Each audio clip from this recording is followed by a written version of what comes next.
Before we begin, I need to say something straight.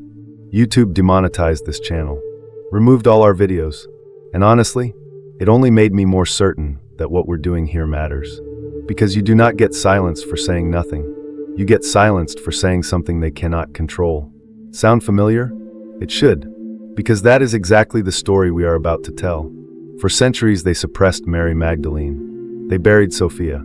They erased the divine feminine from human consciousness, not because it was false, but because it was too powerful to be allowed freely. And they almost won. Almost. I am not stopping. Just like she didn't. But I need to be honest with you. Without your support, this mission cannot stay alive. It is that simple. I cannot fight this alone. And I refuse to let them win.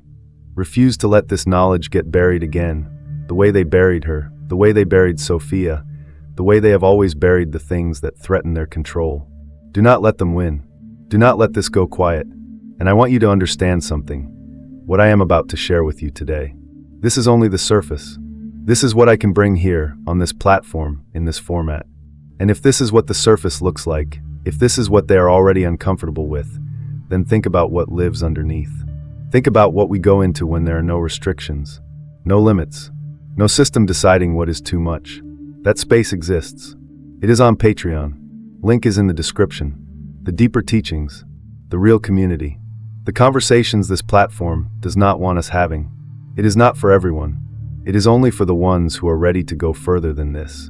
You know, if that is you, join. Let's go further together. Now let's begin. Rome, 591 AD.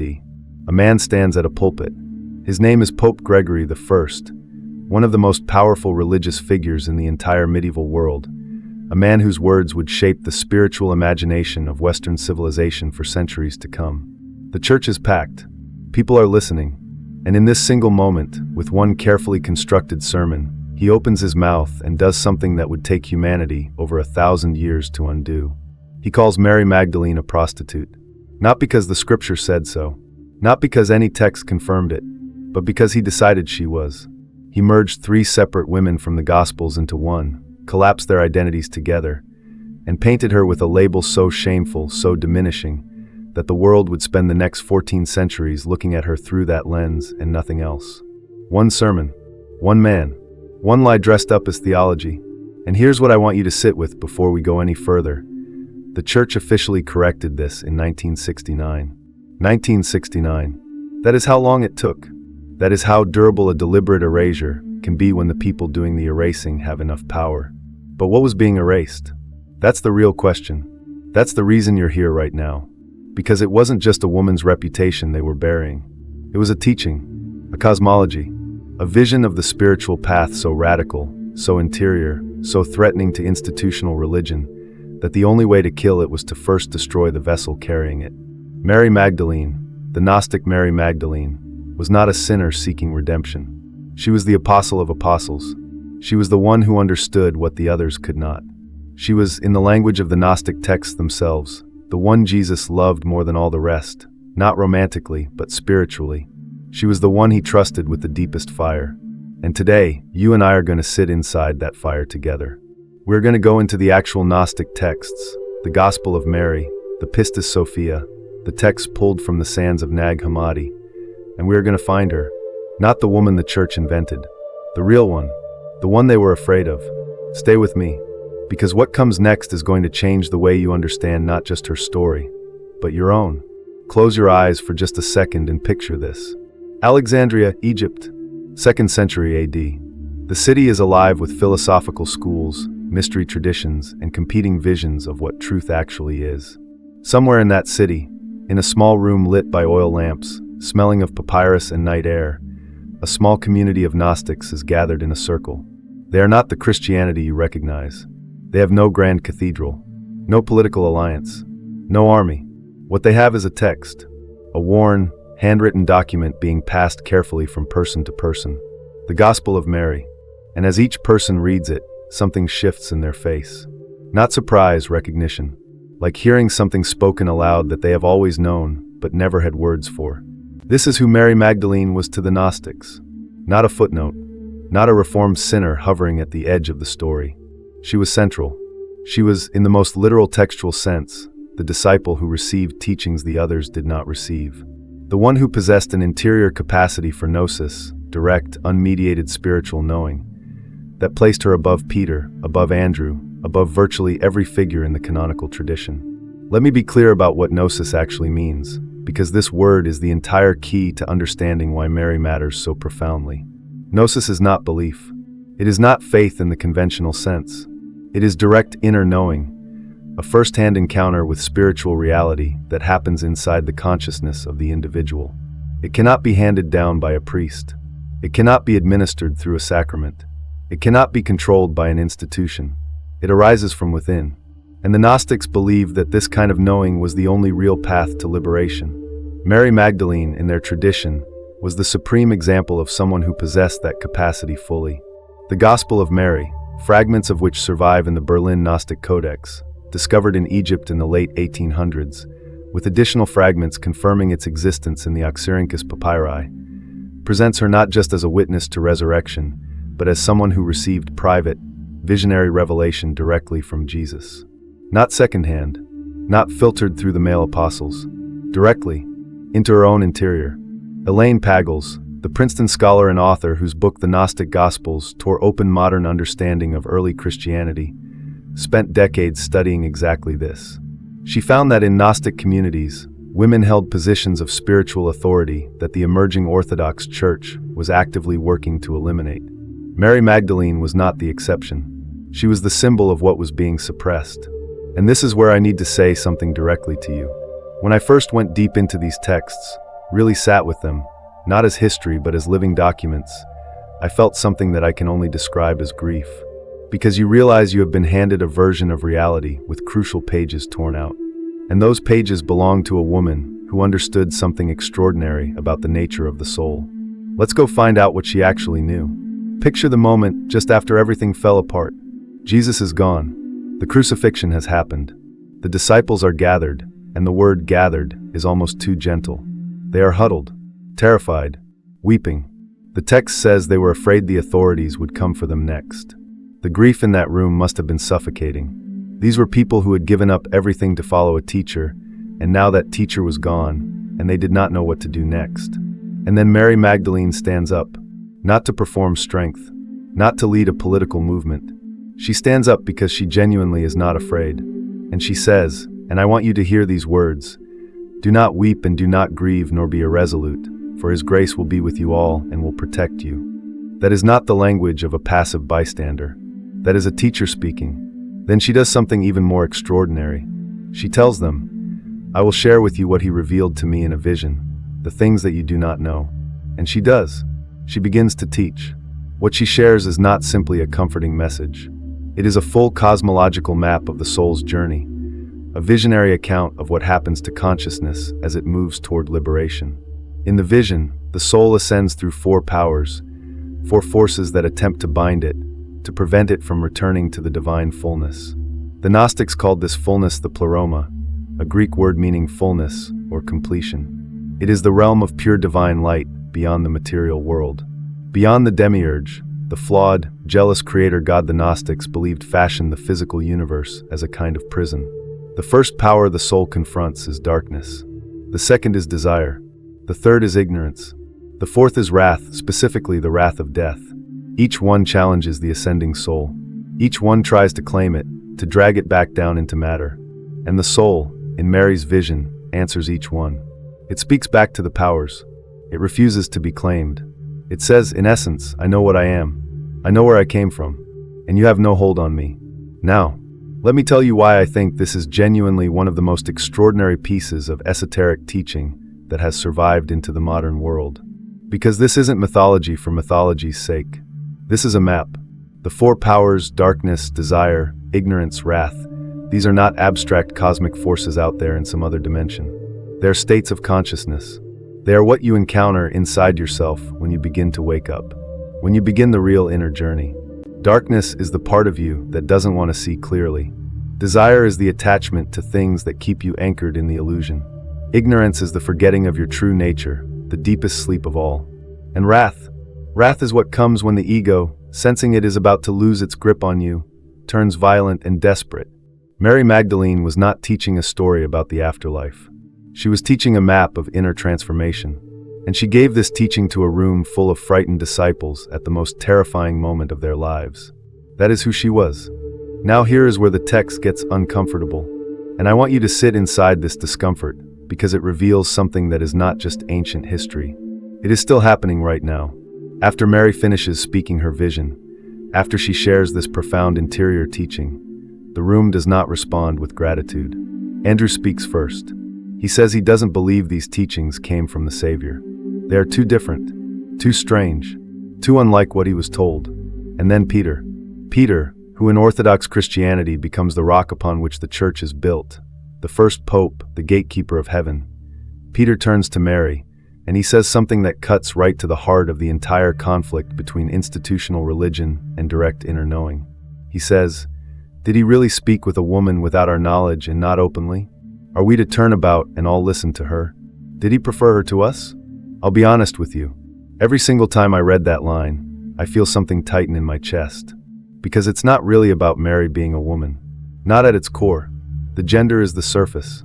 What Peter is actually asking, what he's actually afraid of, is direct inner experience a valid source of spiritual authority? Does someone's private, interior vision carry more weight than the external teachings handed down through the proper channels? And if the answer is yes, what does that mean for the institution?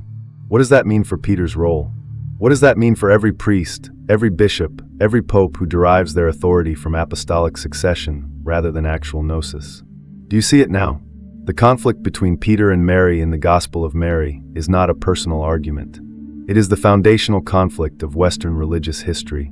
Two completely different visions of what spiritual authority is and where it comes from, crashed into each other in a single text, in a single room, in the immediate aftermath of the most pivotal moment in the tradition. Levi, one of the other disciples present, defends Mary. He tells Peter directly, "If the Savior made her worthy, who are you indeed to reject her? Surely the Savior knows her very well." And then he says something devastating. "You have always been hot-tempered." In the end, the disciples go out and begin to proclaim the teaching. But in history, in the actual unfolding of events, Peter's vision won. The institutional model prevailed. The interior path was declared heresy. And Mary Magdalene was turned into a prostitute to make sure no one took her seriously enough to follow where she was pointing. Here's what I personally believe. The reason the Gnostic tradition was so aggressively suppressed was not primarily about theology. It was about control. Because if gnosis is real, if direct inner knowing is genuinely available to any soul who does the work, then you don't need a mediator. You don't need an institution.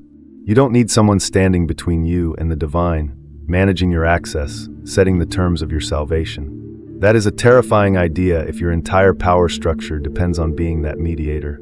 Mary Magdalene represented a spirituality that could not be institutionalized. And that is exactly why she had to be destroyed. Now I want to take you somewhere even deeper.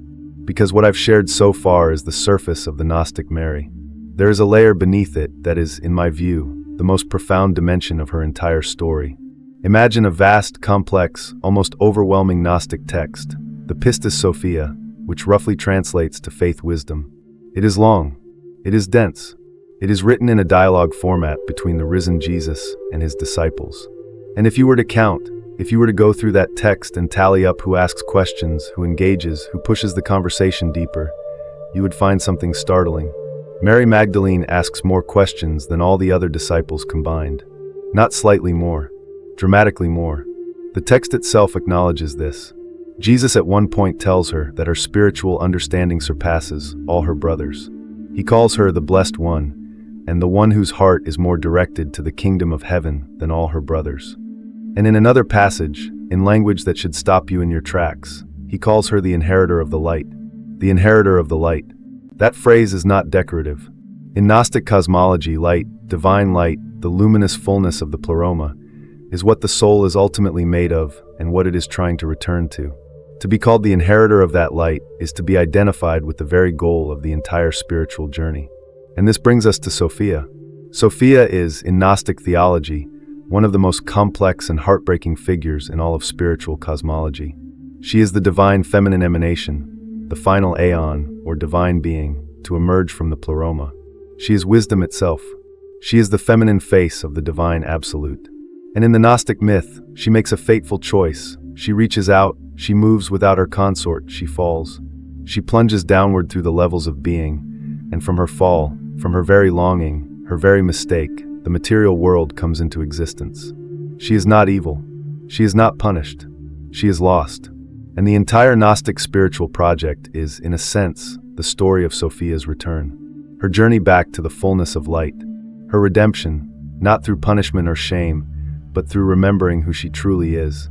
Now look at Mary Magdalene again. She is associated in the Pistis Sophia with the very process of Sophia's redemption.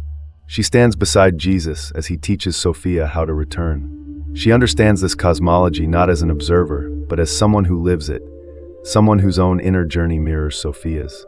She is, for the Gnostics, Sophia embodied, the divine feminine principle incarnated in human form, showing what the awakened soul looks like when it remembers itself. And this is the esoteric teaching I want you to carry with you. The divine feminine, in the Gnostic understanding, is not a symbol. It is not a metaphor for niceness or nurturing energy. It is a cosmological principle. It is the aspect of the divine that moves, that yearns, that descends into matter and then, through gnosis, finds its way back. It is the principle of the soul itself. Every soul, regardless of the body it inhabits, carries this Sophia quality. Every soul has fallen into matter. Every soul is capable of remembering. The demiurge, the false creator god in Gnostic theology, the one the Gnostics identified with the jealous God of the Old Testament, keeps souls bound by keeping them ignorant of this truth, by convincing them they are only matter, only body, only the small self. Mary Magdalene, in her Gnostic identity, is the living refutation of that lie. She is the proof that the soul can wake up, that the fall is not permanent, that the light can be reclaimed, not after death, not in some distant heaven, but now in this body, in this life, through the direct inner work of gnosis. That is what she was teaching. That is what Peter was afraid of. And that is what was buried for 1,000 years under the word prostitute. Upper Egypt, December 1945. A man named Muhammad Ali al-Salman is working near a cliff at a place called Jabal al-Tarif, a remote, sun-scorched region not far from the town of Nag Hammadi. He is digging for a natural fertilizer called sabak, loosening the soil around the boulders. His mattock strikes something solid beneath the surface. He expects a rock. Instead, he finds a sealed red earthenware jar, about a meter tall. He hesitates. In the Egyptian countryside, sealed jars buried in the earth carried a particular fear. They might contain a jinn, a spirit, something dangerous. He stands there for a moment, weighing it. And then, whether from courage or curiosity, or the particular recklessness of someone who simply needs to know, he breaks it open. No jinn. Inside the jar, 13 leather-bound codices, papyrus pages, ancient writings, wrapped in leather and packed with extraordinary care by someone 16 centuries earlier who clearly wanted them to survive. We now know what those pages contained. The Gospel of Thomas, the Gospel of Philip, the Gospel of Truth, the Apocryphon of John, and texts that speak directly to the role of Mary Magdalene, the one the Church had spent centuries trying to erase. 1,600 years, sealed in a jar, waiting in the Egyptian desert. I don't use the word destined lightly. I'm actually quite careful about it, but when I sit with the story of Nag Hammadi, I genuinely struggle to call it just coincidence. These texts were buried at almost exactly the moment when the Church was moving to destroy all copies of Gnostic literature, when Athanasius of Alexandria issued his famous Easter letter in 367 AD, ordering the removal of all illegitimate books. Someone, a monk probably from the nearby Pacomian monastery, buried these texts rather than destroy them. They chose preservation over compliance. They wrapped them in leather, sealed them in a jar, and trusted the earth to keep them. And the earth did. When these texts were eventually translated and studied, when scholars like the late Gilles Quispel, a Dutch historian of Gnosticism whose work helped authenticate and interpret the Nag Hammadi library, began to map what they contained, the picture that emerged was shattering. Early Christianity was not the unified, singular tradition that had been presented. It was plural, diverse, contested. And in many of its strands, Mary Magdalene was not a marginal figure. She was central. She had been there all along. She had simply been buried. And I think there's something in that for you. For all of us. The things that get suppressed, the inner knowing, the divine feminine, the direct experience of the sacred, they don't disappear. They go underground. They wait. And they come back. Always, eventually they come back. Nicaea, 325 AD. The Roman Emperor Constantine, who had converted to Christianity less out of spiritual conviction and more out of political pragmatism, at least according to many historians, has called a council. Bishops from across the empire have gathered. And over the course of this council, something momentous happens that most people who call themselves Christian have never been fully told about. The canon gets decided, not by God, not by mystical revelation, by a committee of bishops under the influence of a Roman emperor who needed a unified religion to hold together a fragmenting empire. Certain texts are declared authoritative, others are declared heresy, not because they are demonstrably false, but because they do not serve the particular kind of authority structure that the emerging church requires. The criterion for inclusion was not truth. It was utility. And the Gnostic texts, the ones featuring Mary Magdalene as the supreme disciple, the ones teaching that every person carries the divine spark within and can access it directly, were a catastrophic threat to that utility. Because if the divine is already inside you, accessible through interior work, why do you need the church? Why do you need the priest? Why do you need the sacrament, the hierarchy, the institution, the threat of excommunication? You don't. And that is why they had to go. Elaine Pagels, whose work I keep returning to because she has spent her entire scholarly life sitting inside exactly this question, wrote that what the Orthodox Church feared most about Gnosticism was not its theology, but its egalitarianism. Gnostic communities allowed women to prophesy, to teach, to lead. They recognized spiritual authority based on actual inner development, not on gender or institutional rank. And Mary Magdalene was the symbol, the embodiment, the flag of all of that. Destroy her reputation, reduce her to a reformed prostitute, and you effectively cut the legs out from under an entire tradition. It worked. For a very long time, it worked. But here's what I want you to understand, and this matters deeply, not just historically, but personally. The suppression of the Gnostic Mary Magdalene was also the suppression of a particular kind of spirituality. The kind that says, you don't need to go through a middleman. The kind that says, your own inner experience is valid, is sacred, is the actual site of transformation. The kind that says, the divine is not out there somewhere, demanding your compliance. It is in here, at the deepest root of your own consciousness, waiting to be recognized. That is the spirituality they buried with her name. And if you're watching this, if something in you has been drawn to Gnostic teachings, to esoteric traditions, to the idea that there is a deeper layer to reality than what mainstream religion has offered you, then on some level, you are the continuation of what they tried to end.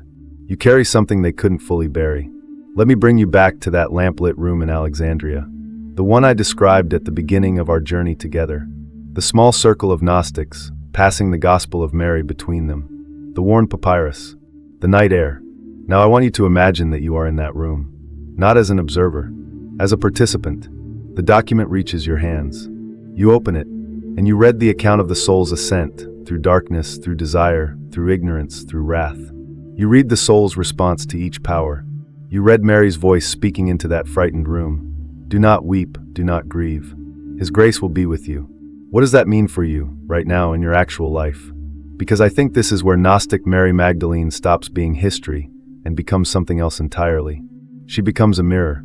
The four powers, darkness, desire, ignorance, wrath, these are not things you encounter only after death. They are the exact forces you wrestle with every single day. Every time you avoid looking clearly at something painful, that's darkness.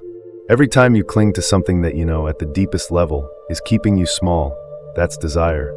Every time you forget who you really are and start identifying with your fears, your labels, your limitations, that's ignorance. And every time the ego rages against the possibility of genuine change, that violent inner resistance, that's wrath of death. The soul's ascent that Mary describes in her vision is a map of inner transformation. Not a ritual you perform once. A path you walk continuously. A process of confronting each of these forces inside yourself, not defeating them through violence, but seeing through them. Recognizing that they are not you. They are powers that were placed on you, or that you accumulated, or that the world laid on you before you were old enough to resist. And beneath all of them, beneath the darkness and the desire and the ignorance and the wrath, there is something the Gnostics called the pneuma, the spirit, the divine spark, the piece of the pleroma that never actually fell, no matter how buried it seems. It is in you right now. It has always been in you. Mary Magdalene's entire Gnostic identity is built around the conviction that the most important journey you will ever take is the one inward. Not upward, toward some external God demanding obedience. Inward, toward the light that is already, permanently, irrevocably yours. Sophia fell. And Sophia found her way back. Not because someone saved her from the outside. Because she remembered. Because the light in her recognized the light of the pleroma, and the recognition itself became the return. That is what Mary was teaching. In the Gospel of Mary, she is not presenting theology. She is presenting experience. Her own direct, interior, visionary encounter with reality. And she is offering it to you. To the frightened disciples in that room. To the Gnostics in Alexandria. To the monks who buried those texts in the desert rather than burned them. And now, through the extraordinary accident of history, through a farmer with a mattock and a sealed jar in the Egyptian desert, to you. Here is what I believe, and I'll say it directly. The reason Mary Magdalene's story keeps coming back. The reason scholars keep rediscovering her. The reason people who have nothing to do with academic theology keep feeling pulled to her. The reason this woman, who was deliberately erased, keeps refusing to stay erased, is because what she represents cannot be permanently suppressed. The inner path cannot be permanently closed off. The divine feminine cannot be permanently exiled from human spiritual consciousness. Because it is not external to us. It is the deepest architecture of what we are. When you feel drawn to gnosis, to the idea of knowing rather than merely believing, to the conviction that the sacred is not managed by any institution, to the sense that there is something in you that is already whole and already luminous and simply waiting to be uncovered, you are responding to the same transmission that Mary Magdalene was carrying 2,000 years ago. She passed it forward across impossible distances. She passed it through the hostility of councils and edicts and deliberate slander. She passed it through 16 centuries buried in a jar. And it reached you. Now the only question that matters, the one I want to leave you sitting with, is what you will do with it. Pope Gregory I stood at his pulpit in 591 AD and thought he was ending a story. He wasn't. He was only beginning the part of the story where the truth goes underground, where the real teaching wraps itself in silence and waits, patient as the desert, quiet as a sealed jar, for the moment when the world is ready to receive it again. Mary Magdalene was called the Apostle of Apostles. She was called the inheritor of the light. She was the one who did not weep when others wept, who did not collapse when the ground beneath the disciples' feet gave way. She stood up. She taught. She pointed to the interior path, the only path that no institution can block, no edict can close, no sermon can permanently obscure. She knew something about you. She knew that the divine spark is already in you. She knew that the journey back to light is not achieved through blind obedience, but through the radical, courageous act of knowing yourself. Your real self, the one beneath the layers of conditioning and fear and accumulated darkness. And now you know her story. The full story. Not the version they gave you. The real one. So here is the question I want you to carry out of this video and into your actual life, your actual inner practice, your actual ongoing encounter with your own soul. If the soul truly must answer every power, if it must look darkness in the face and desire and ignorance and wrath, and speak its truth clearly enough that none of them can hold it, what is the one power inside you, right now, that you haven't fully faced yet? Because that's where your ascent begins. If this reached something real in you, share it with someone who's ready to hear it. The transmission keeps moving when you pass it forward. And drop in the comments, which part of Mary's story hit you the hardest? I want to know.